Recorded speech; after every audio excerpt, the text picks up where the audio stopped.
नमस्कार, पंजाब केसरी टीवी देख रहे हैं आप। मैं हूं अजय शर्मा। संपूर्ण हिमाचल में सबसे पहले नजर डालते हैं हेडलाइंस पर।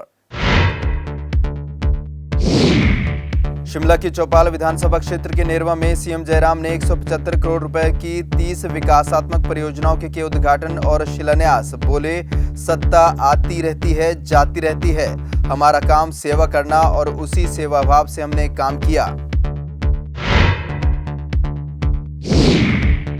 कृषि मंत्री ने गिनाई 5 साल की विभाग की उपलब्धियां। कहा, किसानों पशुपालकों की 5 साल में बढ़ी आय। लंपी वायरस के मामलों पर कहा, विभाग उठा रहा व्यापक कदम। प्रदेश में अब तक हुई 4,567 पशुओं की लंपी से मौत। 37,447 संक्रमित। 2,26,351 का हुआ टीकाकरण। आम आदमी पार्टी ने प्रदेश में स्वास्थ्य सुविधाओं को लेकर उठाए सवाल। कहा, सरकार जनता को मुहैया नहीं करवा पा रही बेहतर स्वास्थ्य सुविधाएं। आम आदमी पार्टी की सरकार बनने पर मिलेगा फ्री और अच्छा इलाज।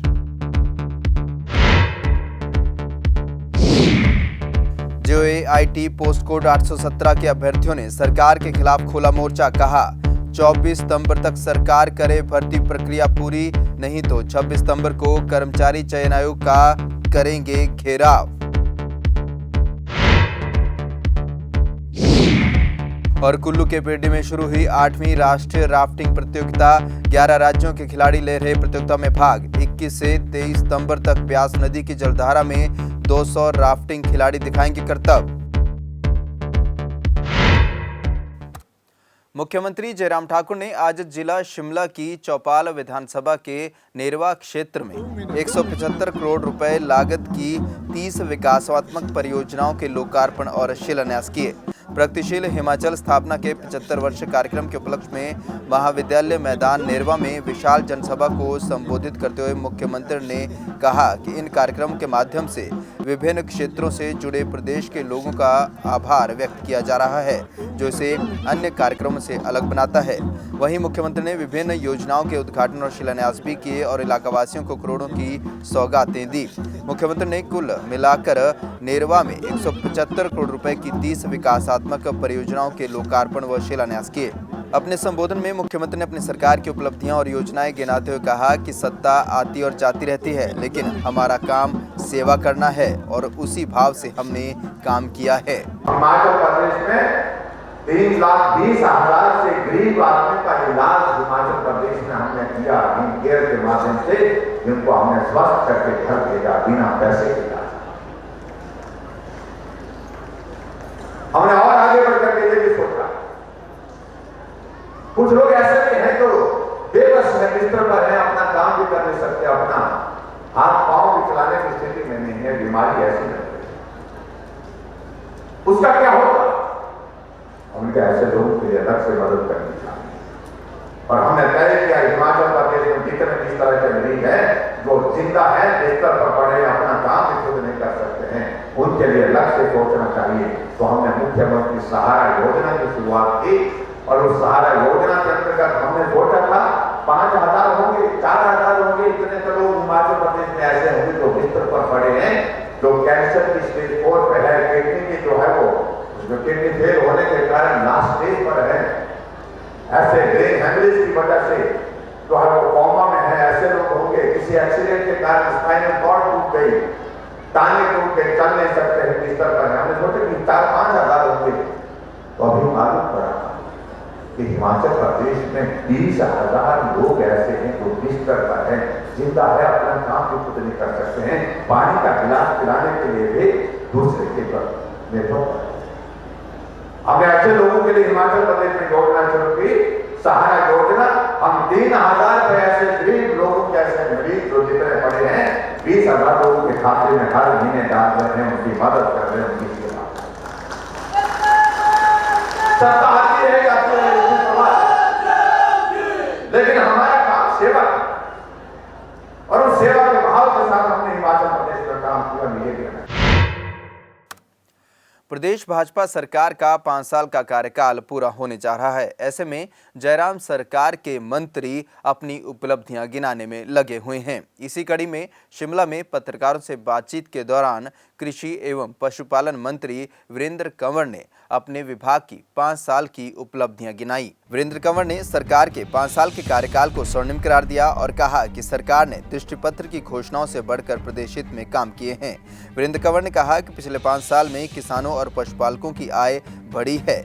पशुधन को बचाने के लिए गौसदन खोले गए हैं ताकि गाय सड़कों पर न घूमे। वहीं प्रदेश में बढ़ रहे लंपी वायरस के प्रकोप को लेकर पशुपालन मंत्री वीरेंद्र कंवर ने कहा कि विभाग पशुधन का टीकाकरण कर रहा है ताकि बीमारी को फैलने से रोका जा सके। प्रदेश में अभी तक लंपी वायरस से 4,567 पशुओं की मौत हो चुकी है, जबकि 37,447 पशु बीमारी से ग्रस्त हैं और 2,26,351 पशुओं का टीकाकरण किया जा चुका है। से पशु का आना जाना जो है वो हमने तुरंत जो है वो बंद कर दिया था। हमने तुरंत से डॉक्टर्स की जो छुट्टियां थी उनको हमने रद्द कर दिया। हमने तबादलों के ऊपर तुरंत से रोक लगा दी और हमने ये कहा कि जहां से कोई एक भी केस रिपोर्ट होता है हम उस वहां पर उसको कंटेनमेंट जोन जो है वो उसको बना देंगे। वहां पर ट्रीटमेंट शुरू हमने उसकी जो है वो हम प्रदेश उस जगह के अंदर जो है वो पशु जो उसमें बीमार पाया जाएगा उसकी तुरंत से जो है वो ट्रीटमेंट जो है वो जारी करेंगे। और साथ में हमने कहा कि ट्रीटमेंट का कोई खर्चा जो है वो किसान को नहीं देना पड़ेगा। कोई भी हमारा ऑफिसर्स, डॉक्टर्स, फार्मासिस्ट ऐसे समय में जो है वो किसान से फीस नहीं लेगा। जहां जहां से भी हमें कुछ केस रिपोर्ट हुए हैं हमने उनके ऊपर कार्रवाई की है। और इसके साथ साथ हमने जो लंपी डिजीज के ऊपर जो विशेषज्ञों ने जो है वो ये जो हिमाचल प्रदेश के विभाग के द्वारा जो कदम उठाए गए हैं उसकी जो है वो सराहना की है। मैं भी अगर मैं आज तक की जो फिगर जो है वो मैं आपको देना चाहता हूं कि अभी तक जो एक्टिव केसेस हैं उसमें करीब 24,638 हैं और उनमें से जो अभी तक जो प्रभावित हुए हैं वो 83,790 हैं और जो ठीक हो चुके हैं वो 41,776 हैं। जो बीमारी के कारण मृत पशुओं की जो संख्या है वो मात्र हमारे यहाँ पर 4,567 है। वर्तमान में जो हमारे जो केसेस हैं वो 37,447 हैं और अभी तक जो टीकाकरण किया गया है और जो टीकाकरण हुआ है उसमें से 2,26,352 ऐसे जो है वो एनिमल्स में जो है वो टीकाकरण किया गया है। संक्रमण जो है वो जिसकी दर जो है वो 10 से 20% जो है वो रही है और जो डेथ रेट रहा वो 1.50 जो है वो यहाँ पर रहा है और विभाग ने जो इसमें प्रयास किए हैं। आम आदमी पार्टी ने प्रदेश में स्वास्थ्य सुविधाओं को लेकर प्रदेश सरकार पर जमकर निशाना साधा है। आम आदमी पार्टी ने कांग्रेस और भाजपा दोनों को आड़े हाथ लिया।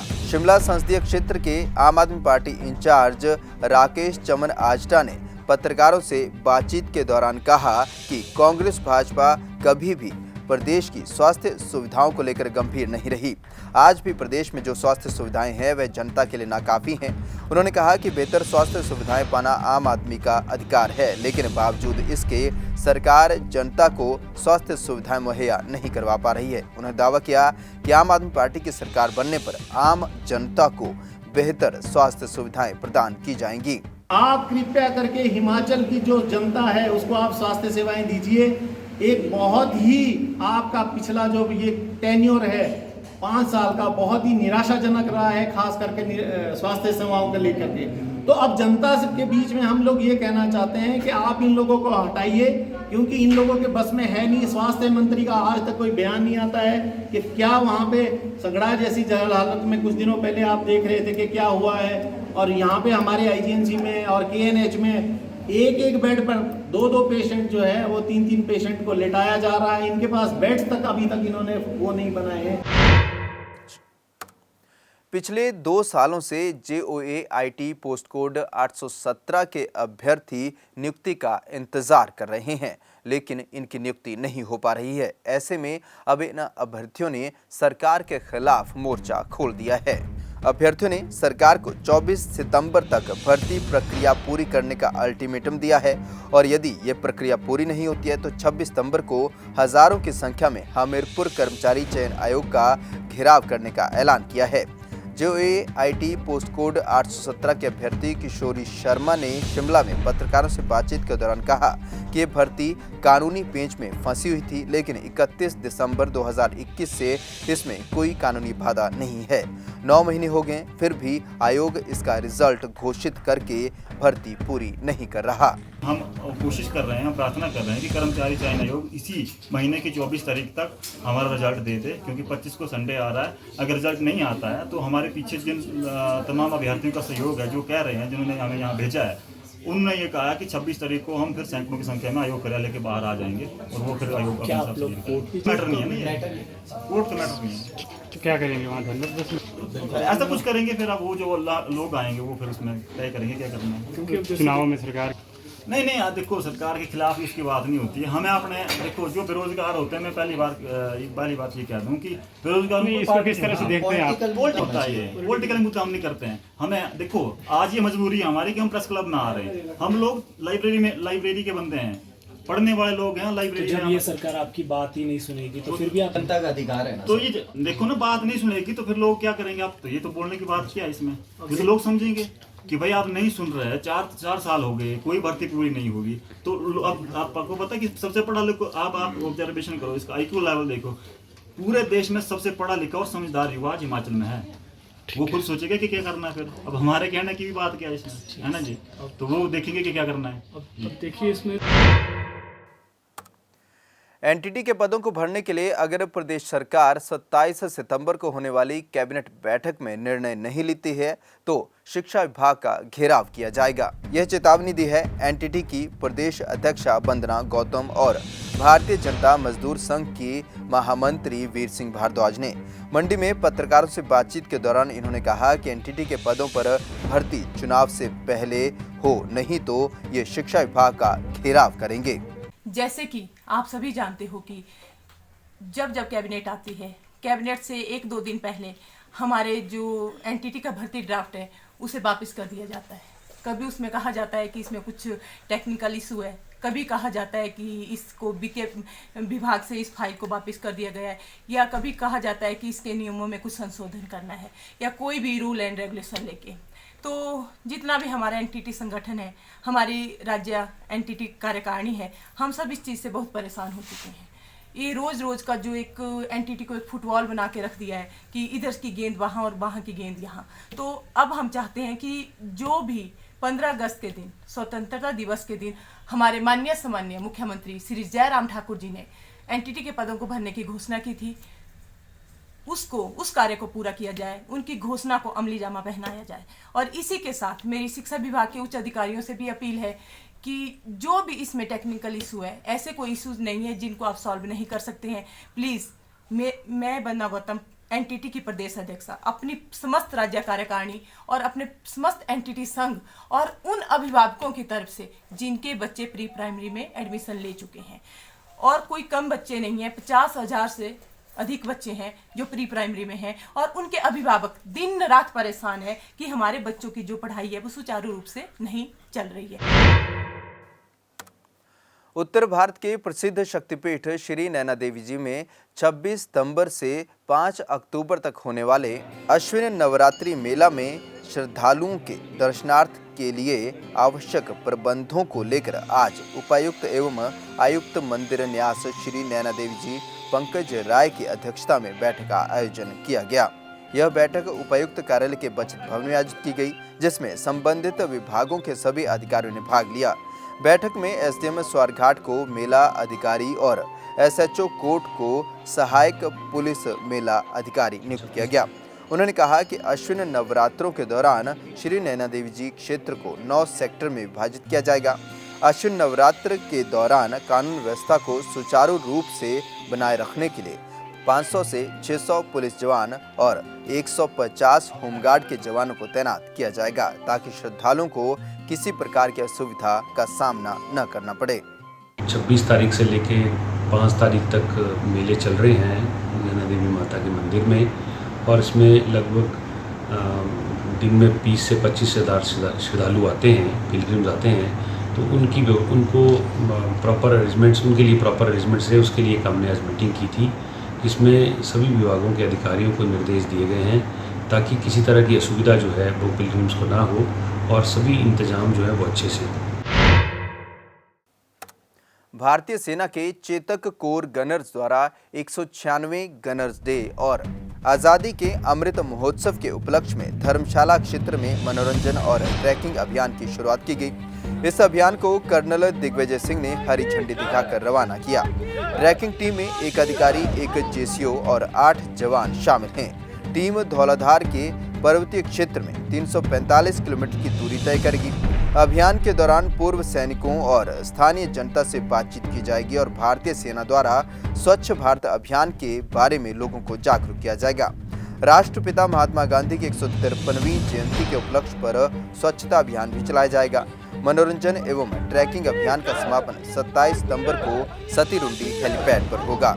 इधर यहीं पे युवाओं से मिलने के लिए जा रहे हैं और हमारा मेन एम ये है कि बीच बीच में मिले हुए एक सर्विसमैन को उनका प्रॉब्लम समझ लेने और आगे फॉरवर्ड करने हैं, और हम इन फन एंड एंटरटेनमेंट पर्पस भी एक कवर कर रहे हैं। और हमारा प्राइम मिनिस्टर नरेंद्र मोदी का जो इनिशिएटिव है स्वच्छ भारत अभियान, उनको भी हम कवर करके चलेंगे। हमारा मेन मकसद ये है कि स्वच्छ भारत अभियान हम बीच बीच में जो भी उनका एम है वो स्प्रेड कवर करते हुए जाएंगे, और हमारे को जो भी कर सके वो भी हम बीच बीच में कवर करके जाएंगे। हमारी जो चेतक कोर है उसमें हमारी एक अग्निजय टीम है, मैं उसका कमान अधिकारी हूँ, और हम लोग यहाँ पे ट्रैकिंग के लिए आए हैं। देखिए, हमारा जो इंडियन आर्मी का जो एडवेंचर एक्टिविटी के तरफ जो नज़रिया है वो इस प्रकार है, हम पीस टाइम में कुछ ऐसी हरकतें करते रहते हैं जिससे कि हम लड़ाई का मकसद हासिल कर सकें और मेंटली और फिजिकली हमारे जवानों को उसके लिए ट्रेन कर सकें। तो स्पोर्ट्स ऐसी एक्टिविटीज़ हैं, एडवेंचर एक्टिविटी शायद एक ऐसी एक्टिविटी है जो मेंटल और फिजिकल रूप से जवानों को लड़ाई के नियर रियल एस्पेक्ट दिखाती है।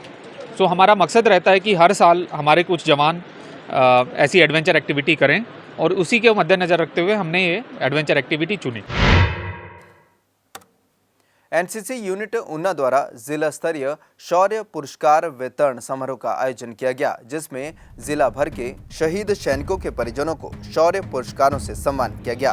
पीएम नरेंद्र मोदी के आह्वान पर 1948 से लेकर अब तक शहीद हुए सैनिकों के परिवारों को सम्मानित किया गया। एनसीसी अधिकारी द्वारा बताया गया कि एनसीसी द्वारा आज़ादी का अमृत महोत्सव कार्यक्रम के तहत देश के लिए कुर्बानी देने वाले शहीदों के परिजनों को सम्मानित किया जा रहा है। इन परिवारों के वीर सपूतों ने अपनी जान की कुर्बानी देकर देश के लिए अहम भूमिका निभाई है, जिनमें गैलेंट्री अवार्ड पाने वाले शहीदों के परिजनों को एक कार्यक्रम आयोजित कर उनके जीवन पर भी प्रकाश डाला गया। वीरगति को प्राप्त हुए जवानों के परिजनों को शौर्य पुरस्कार से सम्मानित किया गया। कुल्लू में जिला मुख्यालय के साथ लगते पिरडी में 8वीं राष्ट्रीय राफ्टिंग प्रतियोगिता का आज आगाज किया गया। इस प्रतियोगिता में 11 राज्यों के 200 खिलाड़ी भाग ले रहे हैं और 3 दिनों तक यह प्रतियोगिता आयोजित की जाएगी। 3 दिनों तक चलने वाली इस प्रतियोगिता का शुभारंभ शिक्षा मंत्री गोविंद ठाकुर ने हरी झंडी दिखाकर किया। राफ्टिंग चैंपियनशिप में देश के 11 राज्यों की 25 टीमों के करीब 250 खिलाड़ी भाग ले रहे हैं, जिनमें हिमाचल प्रदेश, हरियाणा, दिल्ली, उत्तराखंड, छत्तीसगढ़, जम्मू कश्मीर, लद्दाख, आईटीबीपी, गुजरात, चंडीगढ़ और केरल की टीम शामिल है। हालांकि पहले दिन आज बारिश की वजह से मुकाबले नहीं हो पाए। वहीं इस प्रतियोगिता में हिमाचल की 4 टीमें भाग ले रही हैं। गौरतलब है कि इंडियन कयाकिंग और कैनोइंग एसोसिएशन नई दिल्ली राफ्टिंग प्रशिक्षण संस्थान यह चैंपियनशिप करवा रहा है। ब्यास नदी की जलधारा में देश के 200 राफ्टिंग खिलाड़ी करतब दिखाएंगे। चैंपियनशिप 21 से 23 सितंबर तक आयोजित की जाएगी। 3 दिन तक चलने वाली चैंपियनशिप में स्प्रिंट, सलालम, आईएक्स और मैराथन का आयोजन किया जाएगा। कायाकिंग एंड कैनोइंग एसोसिएशन के द्वारा कुल्लू जिला के पिरडी में 8वीं जो राफ्टिंग प्रतियोगिता है वो आयोजित की जा रही है, और अभी हमने उसका शुभारंभ किया है। और इसमें देश के 11 राज्यों की टीमें यहाँ पर पहुँची हैं और जो इसमें पार्टिसिपेट करने के लिए आई हैं। उन सभी का मैं अभिनंदन करता हूँ। और हिमाचल प्रदेश सरकार का भी मैं बहुत धन्यवाद करता हूँ और विशेष तौर पर मुख्यमंत्री जयराम ठाकुर जी का। उन्होंने इस चैंपियनशिप को department of tourism and civil aviation के द्वारा इसको स्पॉन्सर किया गया है और ये 3 दिनों तक यहाँ पर चलेगी। और इसके समापन पर युवा खेल सेवाएं मंत्री श्री राकेश पठानिया जी आने वाले हैं और मैं सभी को शुभकामनाएं देता हूं। और ये जो खेल है हमारे क्षेत्र के लिए यानी साहसिक जो पर्यटन है और साहसिक खेलों के द्वारा लोगों को बहुत अधिक रोज़गार भी प्राप्त होता है और जिसके कारण से हमारे बच्चे बहुत अच्छा रोज़गार अपने घर पर रह कर के ही प्राप्त कर रहे हैं। और उसके साथ साथ है कि सरकारी खेलों में भी जयराम ठाकुर जी की सरकार ने राफ्टिंग को 3% स्पोर्ट्स कोटे के अंतर्गत लिया गया, उस दिशा में भी बच्चे इसका लाभ ले सकते हैं और मैं सभी को बहुत शुभकामनाएं देता हूं। इस बुलेटिन में फिलहाल इतना ही। अजय शर्मा को दीजिए इजाजत। नमस्कार।